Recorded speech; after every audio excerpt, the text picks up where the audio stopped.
57, eu já tô cansado de mim mesmo, apesar de ser dia da voz, eu já tô cansado de mim mesmo. Então o Felipe Moura Brasil já tá aqui, já deu até o sorriso, Milton Teixeira já tá na área, vai falar de Museu do Índio, então eu vou ficar só ouvindo. Felipe, faz você aí um preâmbulo de abertura pro nosso tricolor Milton Teixeira, vai.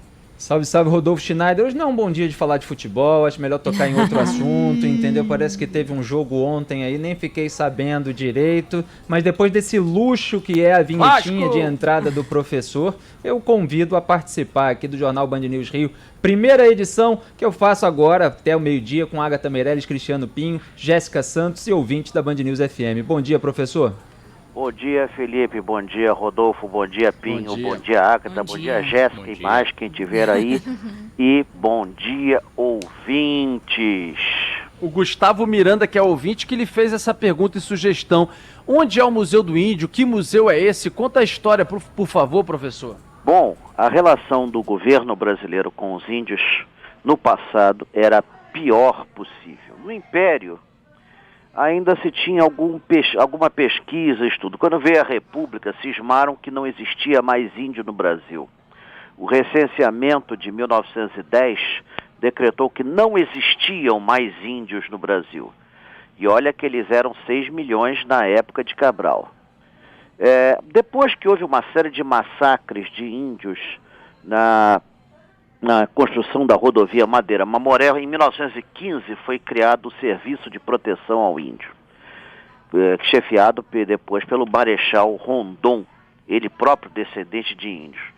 Em 1943, no México, se decretou que cada país deveria escolher um dia para homenagear seus povos indígenas. Getúlio escolheu o dia 19 de abril, que não tem nenhuma relação com o índio, é pura e simplesmente o aniversário do presidente da República. Mole o que mais. Também era o maior cacique, né? E, finalmente, depois de anos de ensino errado, ensinavam que índio era vagabundo, que índio não prestava, que era mau, finalmente, depois de muita luta, Darcy Ribeiro consegue fundar, a 19 de abril de 1953, o Museu do Índio, na Rua Mata Machado, ali no Maracanã, em frente ao estádio. Era um casarão que pertencia ao Ministério da Agricultura e o museu era moderníssimo na época. Você via filmes dos grupos indígenas fazendo as suas atividades, em vez de ser um museu só de expor objetos. Então era uma coisa assim muito moderna, muito avançada. Esse museu funcionou durante muitos anos ali, até que em 1978 ele foi para um casarão na Rua das Palmeiras, em Botafogo, um casarão gigante, com 11 salas, que pertenceu a um padeiro da família Teixeira, que eu conheço muito bem. Então, esse casarão foi adquirido, foi instalado ali o museu, em volta foram montadas 5 ocas diferentes de culturas indígenas distintas, e o museu tem por objetivo exatamente ensinar o valor da cultura indígena, desprovida de preconceito, acabar com essa besteira de dizer que o índio era vagabundo, que o índio não tem cultura, que o índio não prestava, que o índio era pouco mais que um animal. Na verdade, são brasileiros importantes, eram donos desta terra e cuidaram dela por quase 1000 anos antes dos portugueses chegarem. Então, toda essa cultura é guardada ali em milhares de objetos, documentos, livros. E também eles encenam, eles trazem às vezes, grupos indígenas vêm ao Rio de Janeiro e encenam cerimônias em datas específicas. Eu já assisti muito, eu moro perto do Museu do Índio, então eu tenho essa possibilidade. E por acaso eu tenho uma relação íntima com o Museu do Índio, eu doei muitas peças para esse museu no passado, porque minha tia, que era completamente pirada, na década de 40 abandonou a civilização e foi morar numa aldeia indígena. Ela se casou com um cacique. E depois do casamento não deu certo, ela deixou o cacique só de tanga, levou tudo que tinha na oca.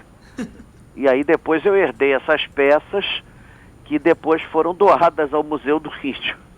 Então tem essa relação, assim, que é muito interessante. O museu abre, ele está funcionando. Dependendo, você pode agendar visitas onde eles fazem uma recepção, tipo recepção indígena. Eles têm lá dentro tudo referente à cultura indígena desde praticamente antes da chegada dos portugueses até os dias atuais. Apesar de hoje nós termos apenas alguns milhares de índios, repito, dos 6 milhões que Cabral encontrou aqui. Os índios eram mortos sem os portugueses saberem, mas era por causa deles. Chegavam aqui, davam um espirro, espalhavam um vírus, uma bactéria, coisa que aliás está muito na moda, não tinha injeção, não tinha nada, os índios não tinham anticorpos, morria a aldeia inteira. Professor, os índios que, como a gente estava falando aqui outro dia, também tiveram envolvimento com a própria fundação da cidade do Rio de Janeiro, né? Naquela disputa entre os portugueses e os franceses. Sim, teve o Araribóia do lado dos portugueses contra os tamoios e os franceses. Diga, perdão.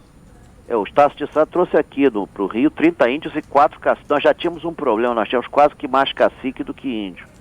Mas o principal deles foi Martim Afonso de Souza Araribóia, que foi o principal, ele conhecia bem a terra, foi o principal capitão, pode-se dizer assim. Aliás, ele ganhou depois o manto da Ordem de Cristo. Araribóia era uma figura singular, estava merecendo um filme.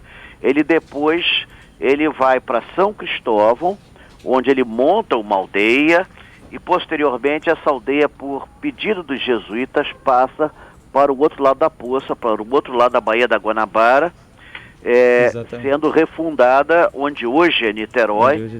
Você tem lá, inclusive, a Capela de São Lourenço dos Índios, que ainda é a capela original da época do Araribóia.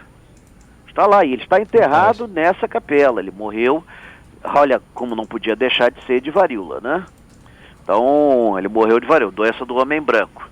Mas ele formou lá uma aldeia, e até hoje os niteroenses dizem que a cidade tem sua gênese nessa aldeia, as bandas da Laém. Que beleza, aqui uma aula cultural e a origem de Niterói, aqui do nosso Mário Dias, né, Agatha? Mário Dias Ferreira, Marcos Lacerda, aqui tá tem a galera. galera. Mário Dias, não sei por que ele tá feliz ali nos bastidores. Vascaíno, sabe como é que é, né? E, professor, qual a data do... Hoje é um dia feliz, o Vasco. Eu gosto muito do Vasco, gosto muito do Botafogo, do Fluminense. Bom, vamos mudar de assunto. Professor, mudando de assunto, qual é a data do próximo passeio? Teremos já? Passeio virtual será dia 30, e eu vou fazer uma homenagem a D. João. Nós vamos ver o legado de D. João, vamos ver o Rio de Janeiro joanino.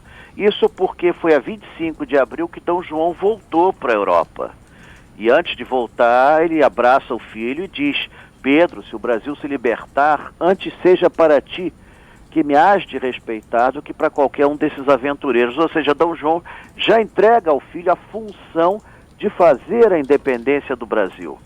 Era um homem de uma visão fora do comum, deixou um legado importante, deixou um Rio de Janeiro, que era uma capitalzinha furreca de uma colônia, numa cidade chefe de um império que se manteve unido e não se partiu em diversos países, como aconteceu com nossos vizinhos, por causa de D. João. A maior obra dele foi a unidade nacional. Então, em homenagem à obra desse homem, nós vamos ver no dia 30 o Rio de Janeiro de D. João VI. Então, combinado, dia 30 teremos encontro marcado. Professor, um beijo para você. Até semana que vem. Se Deus quiser, e hoje eu me vacino. Uhul! Isso hoje que é notícia. Grande abraço. A vacina causa moleza, sono e dor no corpo. Então eu já tomei a vacina. Porque eu já tô assim há muito tempo. Tá bom, professor, um beijo para você. Tchau. 11h.